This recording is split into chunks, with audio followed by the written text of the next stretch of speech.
Queridos irmãos, o nosso saravá fraterno, 100º, 80º episódio do projeto Conversa Franca de Umbanda e o 63º falando sobre mediunidade comportamental.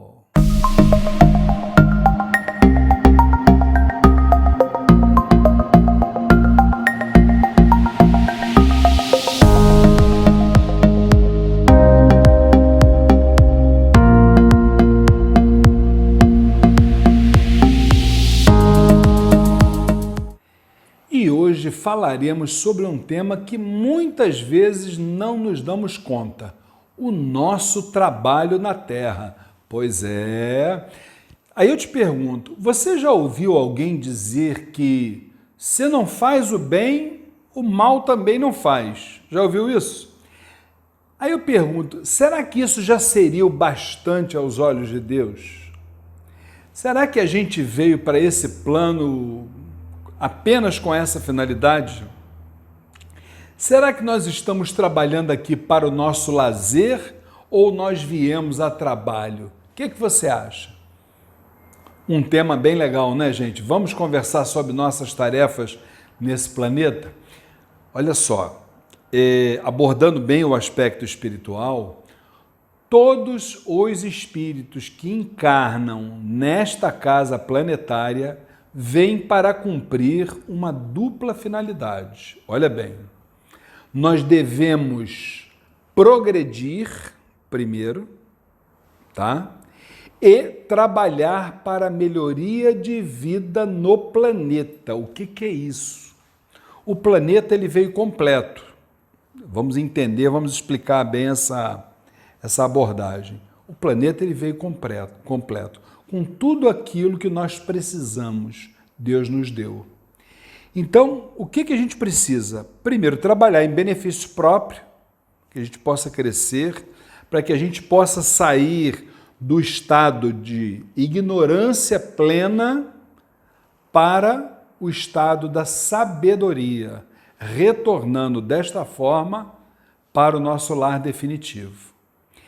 Essas finalidades, elas são naturalmente ligadas, né, uma à outra. Por quê? É na luta de cada dia que o espírito se melhora. E aí, eu vou começar a falar para vocês que os amigos espirituais nos dizem que no astral superior, acreditem nisso, há um processo assim grande de preparação para um evento assim de tamanha importância que é o nosso reencarne, ou seja, o nosso renascimento em outro corpo físico. Como é que a coisa funciona? Deixa eu explicar assim rapidamente para vocês. Quando a gente desencarna, o nosso espírito ele entra num processo que nós aqui chamamos de túnel vibratório. Na obra O Livro dos Mortos tibetano, tá? Os budistas dão o nome nesse fenômeno de Bodh. Seria um período de 49 dias ao tempo da Terra, não ao tempo do espaço, um tempo que se seguiria logo após o desencarne desse espírito, onde ele é acolhido ali por vibrações espirituais, procurando dar conforto, acolhimento, entendimento sobre tudo aquilo que ocorreu. Esse espírito, quando chega na nova realidade da qual ele faz parte, segundo ainda os amigos espirituais, esses espíritos pedem um novo reencarne. E aí cada um vai reencarnar ou não, de acordo, né, com as suas individualidades nas vidas passadas. E aí, gente, eu acho que cada existência nossa passa, nesse caso, a representar uma oportunidade assim de grande valor, muito preciosa, porque a gente recebe da misericórdia divina essa missão de reencarnar, né? Você sabia que, segundo ainda as entidades de luz, os nossos amigos espirituais, né, Imagine, os espíritos desencarnados são em muito maior número do que os encarnados, olha só. E eles ainda dizem que para a gente conseguir uma sagrada oportunidade de reencarnar, vejam bem, em condições que possibilitem a nós, né, muito aprender, a trabalhar, diz que é necessário muito esforço.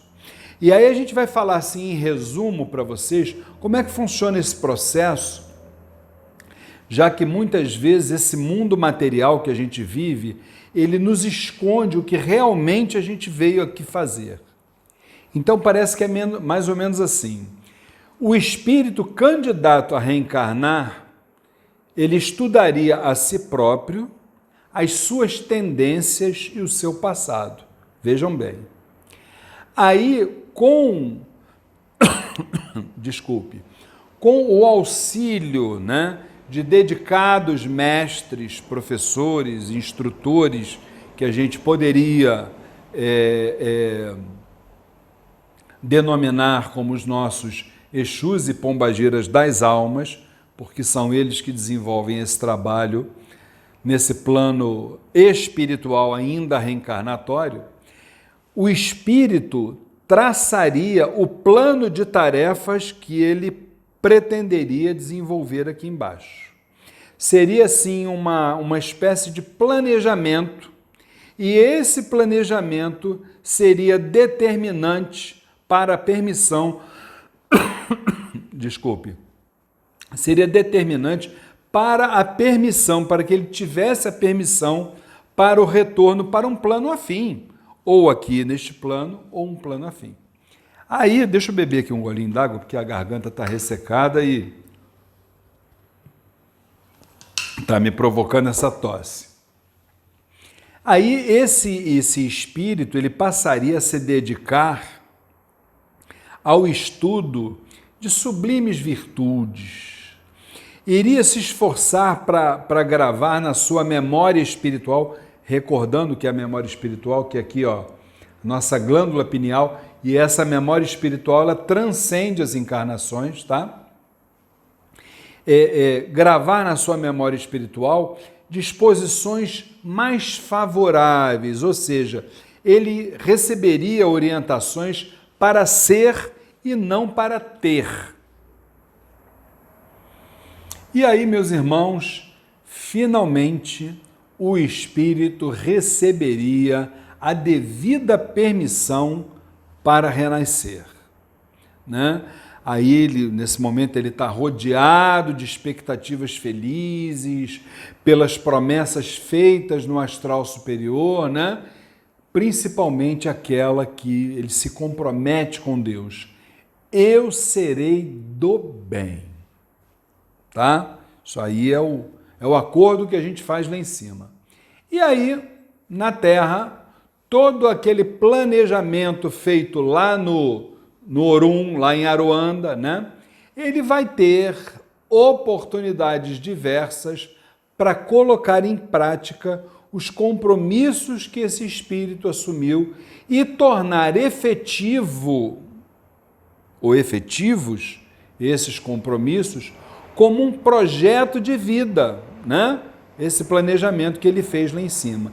Lembrando que, entre muitos candidatos ao reencarne, ele foi o escolhido para desempenhar determinadas tarefas. Isso aí nada mais é do que o karma que ele tem, as questões passadas, como também o dharma futuro. Karma, lições que ainda precisam ser feitas. Dharma, as virtudes que ele conseguiu.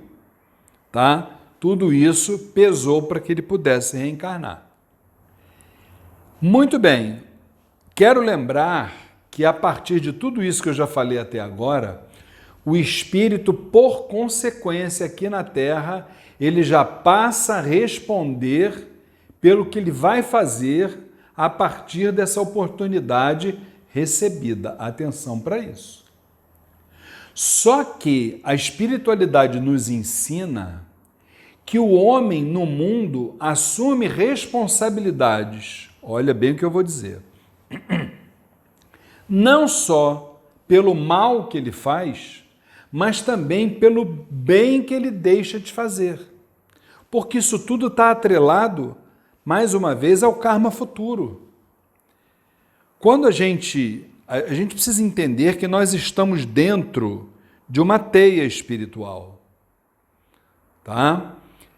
O que a gente faz hoje, isso vai repercutir lá na frente ou não. E esse repercutir lá na frente ou não é o karma ou dharma futuro. Alguém que lá na frente pode estar dependendo da gente para alguma coisa e que nós não fizemos lá atrás, olha aí. Isso tudo, gente, é algo natural. Por quê? Porque os recursos recebidos, né, por nós para atuação neste planeta terrestre são colaborações da divindade. E que recursos são esses, gente? É o nosso sexto sentido. Qual é o nosso sexto sentido? A mediunidade. A gente recebe, né, os 5 normais: visão, tato, audição, paladar, olfato. Mas recebe o sexto também, que é a mediunidade. Tudo isso para colaborar nesse processo. E aí, nesse caso, também, família, bens materiais, cultura, amigos, o ambiente que a gente vive, tudo isso se origina na misericórdia divina. E aí eu lembro, vamos lá, que o espírito que reencarnou, ele tem como seu patrimônio aquele bem que o tempo não desgasta, né? Ou seja, exclusivamente, unicamente, as suas conquistas intelectuais e morais. Tem nada além disso. Saibam, gente, que o universo de guias e orixás amorosamente nos rodeia de santas oportunidades de trabalho.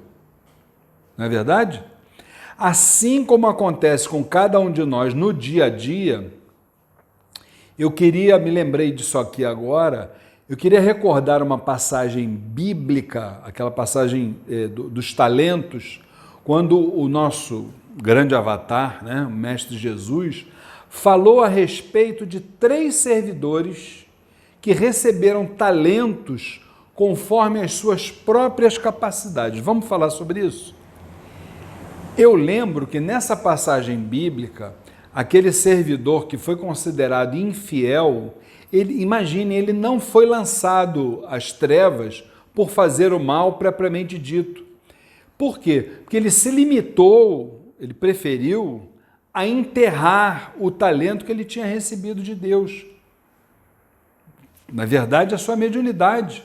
Consequentemente, todo o bem que ele poderia ter feito com esse talento passou a pesar, olha aí, negativamente na sua economia espiritual. E eu acho que é interessante ter essa realidade nas nossas mentes para que a gente evite se complicar, muitas vezes, com uma postura demasiadamente passiva na nossa vida. E aí, meus irmãos, a gente reflete que nesse contexto social que a gente vive, né, eu acho que tudo clama por mudanças. E essas mudanças precisam ser obras dos homens. O mundo precisa se tornar mais justo, mais fraterno, e cada um de nós precisa agir, claro, sempre, óbvio, sem dúvida nenhuma, de acordo com as nossas forças, sem dúvida, né? O que os amigos espirituais nos dizem, né, é que quem pode fazer o bem e se omite, vejam bem, assume pesadas responsabilidades em face da vida. Por quê? Porque a partir do momento que você desiste de trabalhar por si próprio, você desiste, você passa a ter uma postura passiva em relação ao outro, existe uma sincronia entre você e a natureza. É como se você desistisse da vida. E você desistindo da vida, que é uma opção sua, a natureza vai fazer a parte dela, que é te retirar dessa vida. Vê se você entende. Você desencarna. Se você não está aqui para trabalhar para si próprio e pelo outro, você não tem nada que fazer aqui. Entendeu? Então a gente precisa entender o seguinte, que não fazer apenas o mal é muito pouco ou quase nada. É importante trabalhar pelo nosso próximo, fazendo todo o bem possível. E aí eu não tenho dúvida que realmente quem ama a si próprio e ao seu semelhante não se cansa de praticar, de vivenciar o amor, que é o maior dos sentimentos. O dia que a gente pode vir a se entediar, vejam bem, por estar no bom caminho, gente, com certeza absoluta, nós vamos estar vivendo um desastre pessoal. Isso sinaliza que nós não conseguimos nos libertar do mal que ainda reside em nós. Não vamos nos esquecer que viemos para esse plano para a gente trabalhar, primeiro por nós e depois pelos nossos irmãos de caminhada. É como aquele caso vocês lembram do avião, que já andou de avião? Sabe disso. Vem aquele aviso dos tripulantes, né? Se a aeronave estiver num processo de despressurização, as máscaras cairão, você primeiro utiliza a máscara para depois ajudar o irmão que está do lado. Então, esse é o procedimento. Primeiro você se auxiliar e depois ajudar o outro. E como tem gente precisando da nossa ajuda. Finalmente, queridos irmãos, meu irmão, minha irmã, se você é dos que já se doa no trabalho, seja em casa, com familiares, e acha que é impossível se doar mais, eu vou dizer uma coisa para vocês. Acredite, é possível fazer mais. E aqui vai um convite. Olha só. Por que você não vai se engajar numa rede sem fronteiras, pelo bem do próximo, obviamente, né? Para que você possa se sentir com a sua autoestima lá em cima, felicidade, né? Gente, o bem-estar por por ajudar os outros é uma coisa maravilhosa.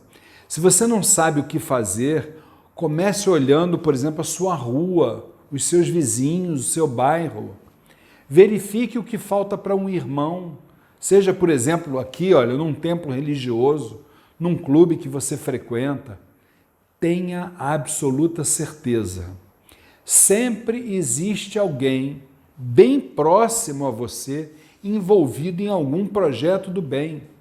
E você, eu não tenho dúvida disso, poderá ser mais um nessa fileira de bondade. Fique com Deus.